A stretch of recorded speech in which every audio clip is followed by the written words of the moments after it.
¿Has escuchado la historia de Jesús o has visto una película acerca de la vida de Jesucristo?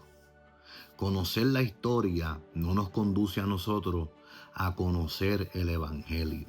En esta serie que hemos comenzado, Cristo nuestro todo, estaremos hablando acerca de la cruz de Cristo, la base de una nueva creación. Acompáñanos en este primer episodio para que conozcas el propósito de la cruz, qué nos ofrece el Evangelio y cuál es la propuesta de Dios para nuestras vidas.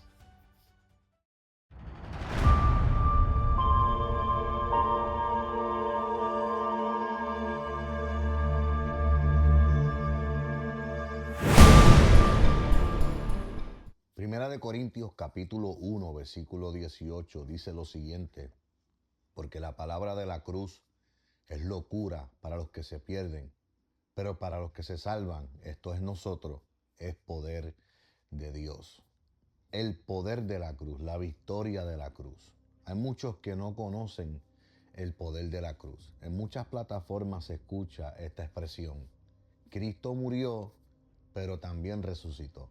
Y hay un problema con esta expresión, aunque es verídica, y es que la oración pero le da poder para quitarle importancia a lo anterior. Como por ejemplo, si yo le digo a usted: rompí tu celular, pero te voy a comprar uno nuevo.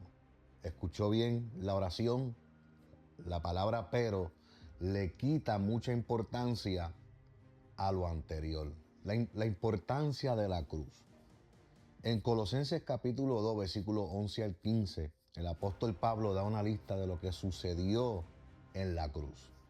Dice: en él también fuisteis circuncidados con circuncisión no hecha a mano, al echar de vosotros el cuerpo pecaminoso carnal, en la circuncisión de Cristo, sepultados con él en el bautismo, en el cual fuisteis también resucitados con él, mediante la fe en el poder de Dios que le levantó de los muertos, y a vosotros, estando muertos en pecados y en la incircuncisión de vuestra carne, os dio vida juntamente con él, perdonándonos todos los pecados, anulando el acta de los decretos que había contra nosotros, que nos era contraria, quitándola de en medio y clavándola en la cruz. Y despojando a los principados y a las potestades, los exhibió públicamente, triunfando sobre de ellos en la cruz. Todas estas cosas que el apóstol Pablo menciona en Colosenses capítulo 2, versículos 11 al 15, todo fue hecho en la cruz. Todo fue puesto bajo el juicio de la cruz. Cuando vamos al Evangelio de Juan, la Biblia nos enseña que el Padre le dio todo el juicio al Hijo, y todo el juicio fue ejecutado en la cruz. Habla de la circuncisión. La circuncisión es el pacto que Dios hizo con Abraham y toda su descendencia, que para poder ser parte del pueblo judío, usted tenía que practicar este pacto. Para poder participar de las bendiciones abrámicas, usted tenía que circuncidarse, tanto el que era nacido en casa como el que era comprado en dinero. Más sin embargo, la Biblia dice que en la cruz, por medio de la circuncisión de Cristo, Él echó de vosotros el cuerpo pecaminoso carnal. ¿Qué significa el cuerpo pecaminoso carnal? El cuerpo pecaminoso carnal es el sistema y el orden adámico que opera en el hombre que no tiene a Cristo. El hombre natural, como lo llama el apóstol Pablo en Primera de Corintios capítulo 3. Hay un sistema, hay un orden operando en lo que la Biblia también llama en Segunda de Corintios capítulo 4, que el espíritu de la potestad del aire opera en los hijos de desobediencia. Ese es el cuerpo pecaminoso carnal, el sistema, el orden adámico que opera en el ser humano que no tiene a Cristo. Mas, sin embargo, los que están en Cristo han sido circuncidados y de nosotros se echó fuera ese cuerpo pecaminoso carnal. Ese sistema adámico fue echado fuera de nosotros, porque ahora la vida de Cristo es lo que opera y se expresa en nosotros. Pero esto se logró en la cruz. En la cruz fue puesto bajo juicio el cuerpo pecaminoso carnal. En la cruz, la circuncisión de Cristo nos libró de ese cuerpo carnal. Cuando habla de la circuncisión de Cristo, habla del sufrimiento. Cristo fue molido, Cristo fue escarnecido, Cristo fue desfigurado, fue vituperado por nuestros pecados, y todo esto lo logró en la cruz del Calvario. También habla del bautismo, que así como Cristo fue sepultado, nosotros en el bautismo fuimos sepultados juntamente con Él. También habla acerca del acta de los decretos, que era contraria a nosotros. ¿De qué decreto está hablando? De los mandamientos. Los mandamientos que se le fue dado al pueblo de Israel, la ley de Moisés que recibieron en el monte Sinaí, las cuales Cristo, dice la Biblia aquí en Colosenses, que Él las crucificó en el Calvario, nos libró de ese decreto que era contrario a nosotros.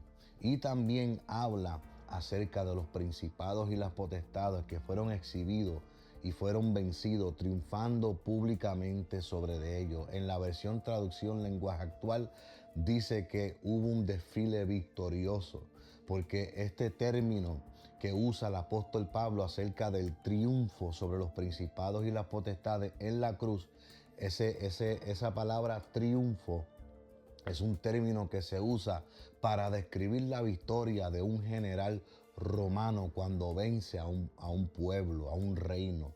Lo que hacían era el emperador recompensaba al general que había vencido a un rey y su pueblo, y lo que hacía el emperador, lo sentaba en su caballo, lo vestía con las ropas de emperador y hacía un desfile por toda la ciudad, y detrás del general estaban los despojos y los cautivos que habían sido conquistados por ese general. Eso es lo que hizo Cristo en la cruz. Él puso todo bajo juicio de la cruz. Ahora, todo lo que está en el juicio de la cruz, nosotros no lo necesitamos, porque ahora en Cristo hay una nueva vida, una nueva creación, un nuevo hombre. Todo fue puesto bajo el juicio de la cruz. Eso fue lo que sucedió en aquella cruz. Por eso que no podemos decir solamente Cristo murió y también resucitó. El mensaje central del apóstol Pablo, el mensaje central del apóstol Juan y del apóstol Pedro, cuando leemos las cartas de Pablo, cuando leemos las cartas de Pedro, de Juan, nos damos de cuenta que el mensaje principal de cada uno de ellos era el Cristo crucificado, la cruz de Cristo. Hay que volver a la cruz de Cristo, y hay que volver a poner bajo el juicio lo que ya Cristo crucificó en la cruz. Y lo que Cristo crucificó en la cruz ya no tiene parte ni suerte en nuestras vidas, porque ahora estamos bajo un nuevo orden, un nuevo pacto, un nuevo hombre. Estamos ahora bajo la ley del Espíritu de vida, que es en Cristo Jesús. Eso fue lo que sucedió en aquella cruz. Es importante conocer lo que sucedió en la cruz para que podamos vivir la nueva vida en Cristo Jesús.